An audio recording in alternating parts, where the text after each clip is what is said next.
Ladies and gentlemen, in this episode, you are going to hear opinions, and while the podcast is endorsed by Uriah Heep, the opinions of the host and various guests do not necessarily represent the opinions of the band or any of the members past or present. With that being said, let's celebrate the music of Uriah Heep.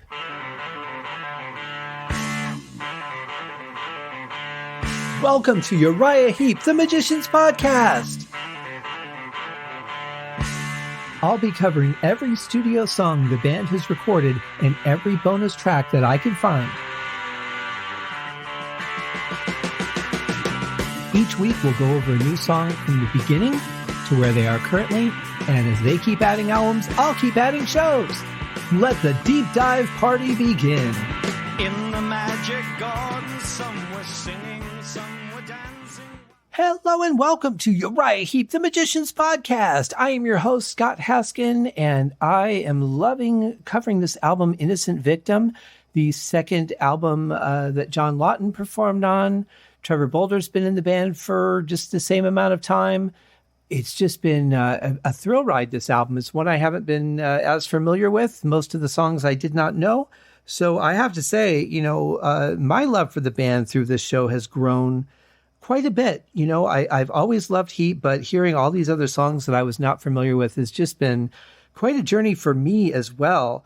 And analyzing songs I'm familiar with, hearing things I've never heard in them before, plus just tackling new songs. This podcast has been so much fun for me. I hope that you guys are enjoying it too. And I have to say that this is another song that don't really have a lot of explanation for. It's listed on the deluxe version as an outtake. It is called The River, and the official notes on the band website state that this was written by Ken Hensley, Mick Box, Lee Kerslake, and Trevor Boulder. I don't know where John Lawton was that day, but this was recorded for the Innocent Victim sessions in 1977, but only released for the first time on a Time of Revelation compilation that came out in 1996. So it was quite some time, 19 years before people heard this song, and we're going to hear it right now. Here is The River by Uriah Heep.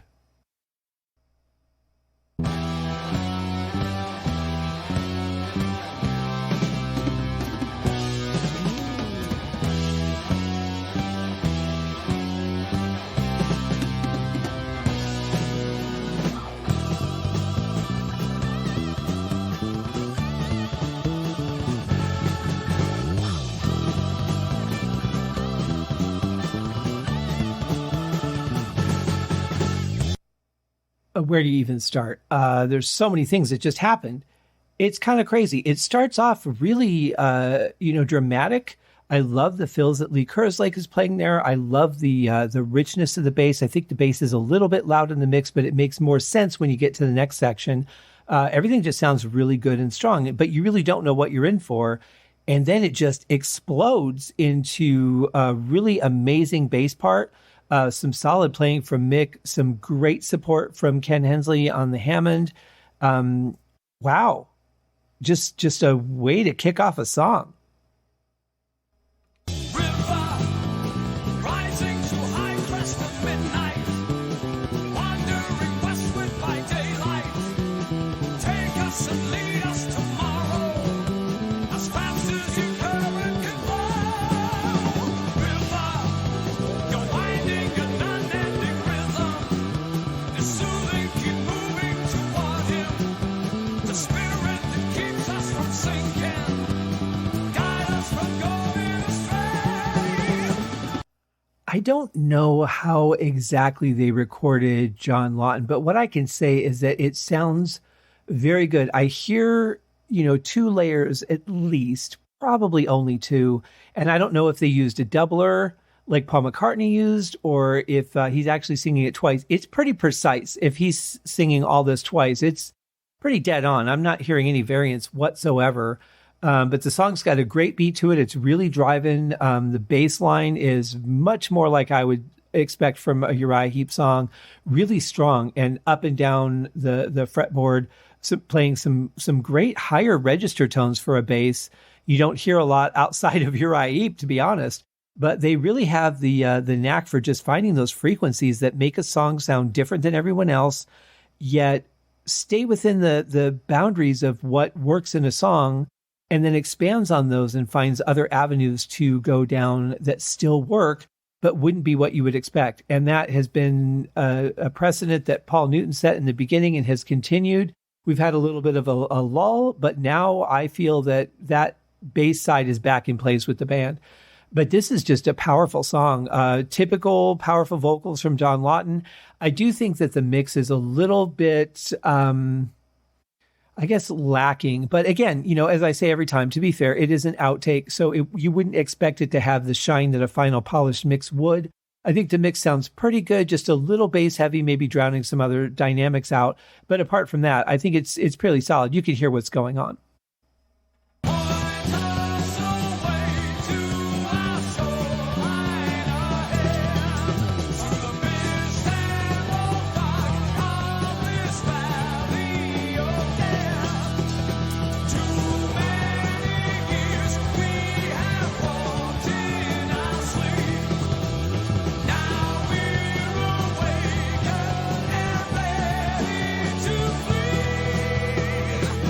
Wow, some really nice, rare Lee Kerslake playing on the ride cymbal with a really nice ride snare combination in there.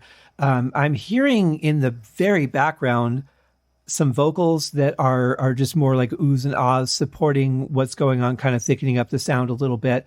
Could have maybe been put a little more up front in the mix. If this had been a final mix, probably would have been. But it sounds good. It's nice and driving, really passionate vocal. Music is structured so that it kind of gives room for everything and isn't obtrusive. Really good stuff.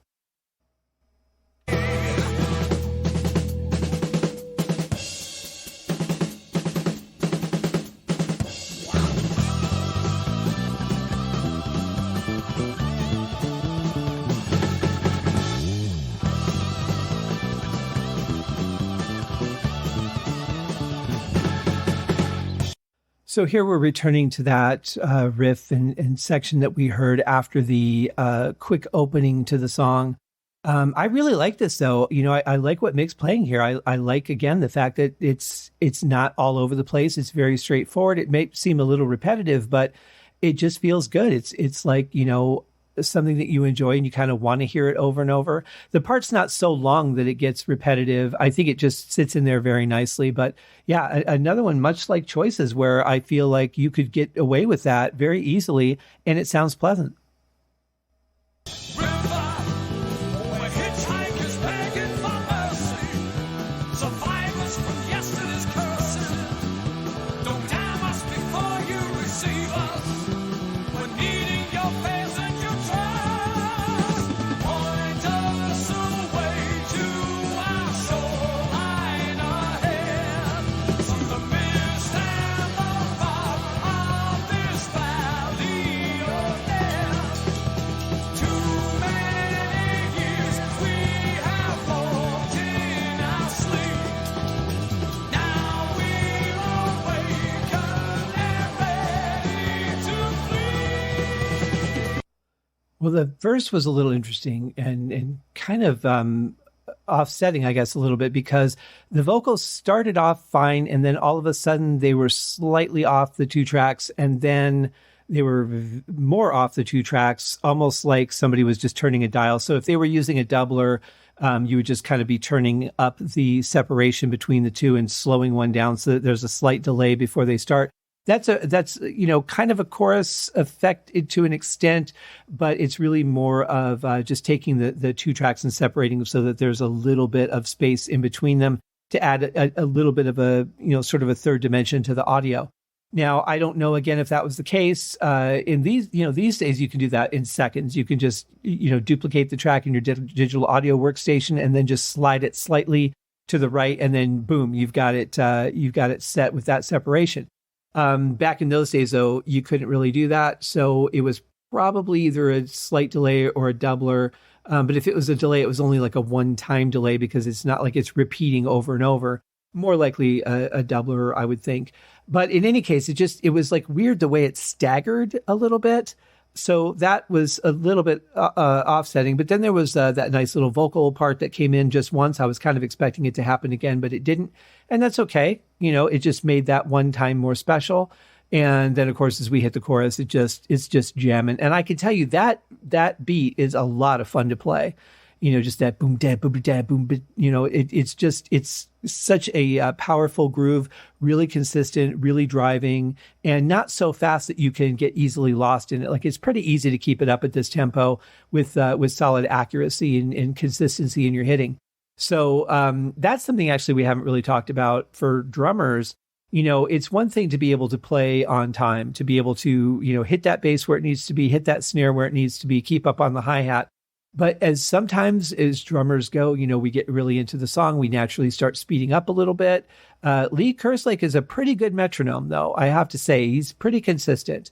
There are parts that I've heard speed up just slightly, and it's understandable. But the other side of that is the consistency. It's not just when you hit the drum or the cymbal, it's how hard you hit the drum and the cymbal. And to further that, where on the drum or cymbal that you hit it. So if you hit dead in the center of the snare, you're going to get one sound. If you hit in the, halfway between the middle and the rim, you're going to get a completely different sound. If you hit closer to the rim, a completely different sound. So there's all kinds of tones on every drum from, the edge to the center.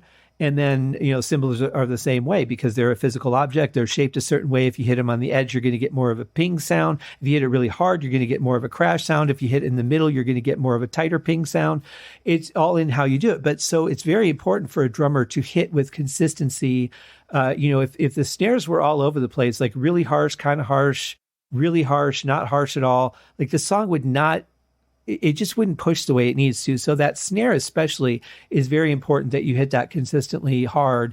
And then, of course, when you do a drum fill, or if you're specifically dialing back the intensity of the playing, then you need to adjust it. But if you're playing like just a driving beat like this, you got to be there to deliver it. It's very important. And Lee's very good at that. Very solid player.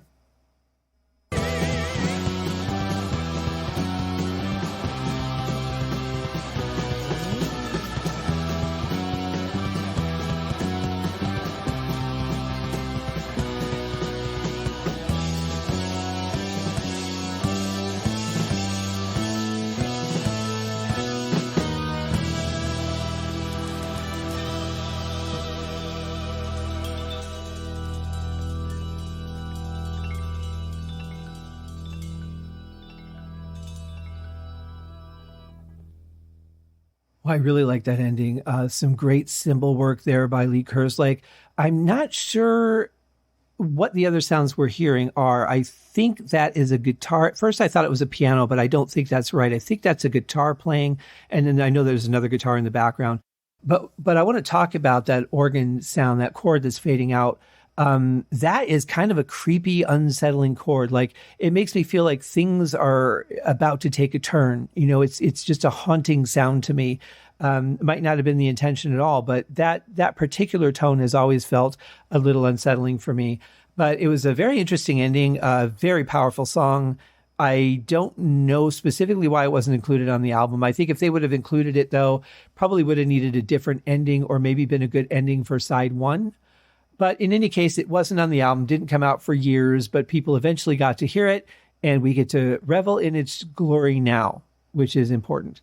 So that's it, guys. That will wrap up our week. And it's been a fun week, hasn't it? So we've got one more bonus track to cover from Innocent Victim before we slip into our next album. And man, this has just been so much fun. Thank you guys for taking this journey with me. I'm really enjoying speaking into a microphone and not seeing you while you're listening to me and not seeing me. Such a weird thing, this podcasting thing. But, this is the fourth podcast I've been involved in. And it's every once in a while, it just kind of hits me how weird the process is. But in any case, I'm really grateful to be able to go over these songs. I'm grateful to Uriah Heep, especially to Mick Box, for allowing me to do this with their blessing. They're such a great band. So many great songs. We're only scratching the surface. We're not even halfway through their catalog yet. And there's so much more to cover that we're just going to enjoy. So you guys have a great weekend. Do something great for yourself. Do something great for someone else. Take care, and we'll see you on Monday, guys. Cheers. Thank you for joining me on this episode of Uriah Heep, the Magician's Podcast. If you have enjoyed this show, please consider going over to Apple Podcasts or your favorite podcast outlet, leaving a rating or a review. Be sure to subscribe to make sure that you are notified when new episodes are available. Please be sure to share this podcast with your fellow Uriah Heep enthusiasts and anyone who you think would like Uriah Heep, which should be everyone. And if you are so inclined, please feel free to contribute to the Patreon account. And if you are not a Patreon subscriber, you can also pay through the PayPal link on the website listed in the show links below. I would also like to thank Uriah Heep for their very generous support of the show, and thank you guys for listening. We'll see you in the next episode. Happy days!